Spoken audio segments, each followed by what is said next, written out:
Well, hello and welcome to another episode of Presentation DNA, the series where we're trying to unlock the genetic code, the principles, if you like, of great presentation.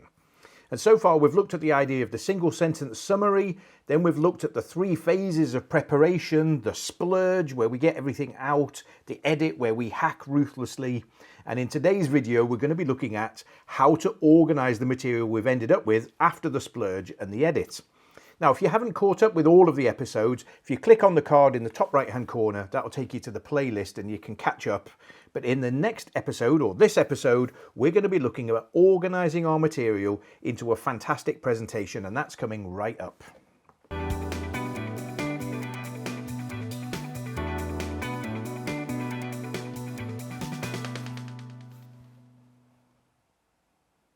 So let's jump straight in. So we've done all of the previous phases and here we are with a bunch of material. In there is the potential for a phenomenal presentation, but we need to work out what are we going to do with it. Or in other words, somehow we're going to have to organise this into something coherent. We're going to have to take all those elements and turn them into a sort of a pathway, if you like, from the opening right through to the conclusion. And it needs to be a deliberate pathway. We need to put thought into how are we going to link our elements together to get the outcome that we need.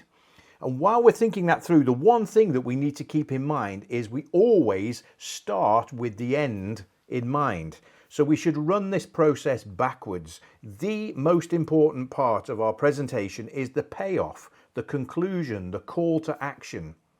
So if I stand up and at the end my audience don't want to do something, or they don't know something, or they don't feel something, then I've basically wasted my time and theirs. So I need to be thinking right from the beginning, what is the outcome that I'm expecting from this presentation?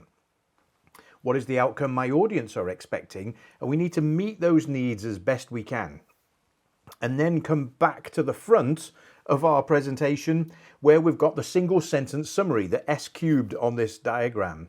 So we've got that already in hand, and using that might be our conclusion. It might also be our opening statement, but we need to work out what's going to happen between me standing up and saying my first sentence and them absolutely being motivated to do something and knowing something and feeling something. Now, there are multiple ways that we can organise that journey from our opening statement to our conclusion, and I'm just going to talk about 4 of them in this video. There's probably lots more, but these 4 will give you an idea of the range of presentation possibilities that exists out there. And the idea is that we'll pick the strategy, we'll pick the journey, pick the shape of our presentation that suits the conclusion we're trying to get to. So, the first one, this isn't something that I use often, but in certain circumstances, the hand grenade approach is absolutely ideal. And what I mean by the hand grenade approach is that we just throw in a massive explosive statement right at the beginning, and then the rest of the presentation is really about picking up the shrapnel. It's explaining why we think things are as severe as they are, and possibly framing up the questions that we need to answer, or even some of the early actions that we should be taking.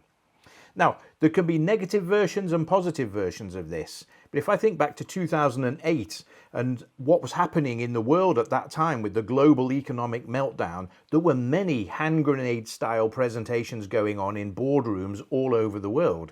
And basically the presentation was, if we cannot find a way of coping with this sudden shift in economic conditions, this business is dead. That's the hand grenade, is we've got days or weeks to fix this, otherwise we're out of the game. And then it was like, here's the early conclusions we've come to, these are some of the things we might be able to do. So that's a negative hand grenade presentation. But it could be really exciting news where you lob in the hand grenade and say, do you know, one more corporate client and we've made our number for the whole year and we can invest in the technology that we've been talking about and our fortunes are made. That would be a highly positive hand grenade presentation. But the key to it is shock and surprise value. Sometimes we need to just knock people out of their apathy or their nonchalance and say, you know what, we really need to do something and we need to do it right now, and there isn't time to mess about and decide are we in or we out. We just need to get going right now. So that's the hand grenade approach. So another one we could look at is the hammer and nail approach. And in a hammer and nail presentation, there is only a single point and you just keep hammering that point over and over. And it's the constant repetition, possibly with slight variations, that rams it home, and you'll probably have a really memorable opening line or maybe a statement. And the idea is that we need to hammer that home, a single point. We're not explaining, we're not building a big case, we're just hammering the point home because we need it to stick in people's minds, and we don't want to spend time making them think about joining the dots. It's just one dot, one point. So in a safety briefing, quite often it's a hammer and nail approach. Is we do it like this. This is the only way we do it. Any other way of doing it will not get us the outcome we want. And we just keep hammering and hammering and hammering. Or it can be, don't give up. Don't give up. Don't lose your nerve. Don't get frightened. It's going to be all right. Everything's okay. Again, hammer and nail in a positive direction. Then another one we can do, and this is the spider's web. This is a more storytelling approach. And in this approach, we're basically making what look like somewhat disjointed or disconnected points in our presentation. But what we're really doing is weaving together something which at the end will make sense. And then you get that at the end moment. That's called the spider's web. And for building a complex case where you need to draw multiple threads together, spider's web is the way to go. And here we're sort of playing with the audience a little bit. We're setting up a bit of tension, almost teasing them by refusing to make it too easy for them to understand what the point of our presentation is, because we want that extra attention and the extra buy-in where they're interested, they care about what I'm saying, so they're going to invest the energy to hold all these elements together for the big payoff at the end. Now, you've got to be good to do spider's web well, because if you make it too complicated, you can just get people to sit back and say, oh, I give up. I don't get it. What are you talking about? This makes no sense. So this is not a fancy word for incoherent presentation. This is a known presentation style where each element has to be intriguing. It's got to be interesting. It's got to be magnetic. We've got to hold people's attention. And we're expecting to see them lean in more and more and more during the length of the presentation because they really want to know what's going to happen. So if you think about a thriller series on TV with cliffhangers and bits that are dead ends or distractions from the truth, it's that sort of approach where it's game-like and it can buy significant buy-in from our audience. And then when you do pay off at the end, you've got massive buy-in right from the beginning. So spider's web, it's a lot of fun, but it's got to be done well. And then, of course, there is what we call just the linear logical approach, where it's A plus B equals C. It's very straightforward. There's point 1, that leads to point 2, that leads to point 3, and that leads to point 4. And if you're asking people to be able to replicate this, often the linear logical approach is the way to go, where you're building a case from its component parts. And you want people to go away able to rehearse the argument that you've just made themselves. So you're making it as easy as possible, and you're explaining why point 2 automatically comes out of point 1, and you're explaining why that inevitably leads to point 3, and then you're explaining why, if you've accepted points 1, 2 and 3, pretty much the only conclusion you can draw is point 4.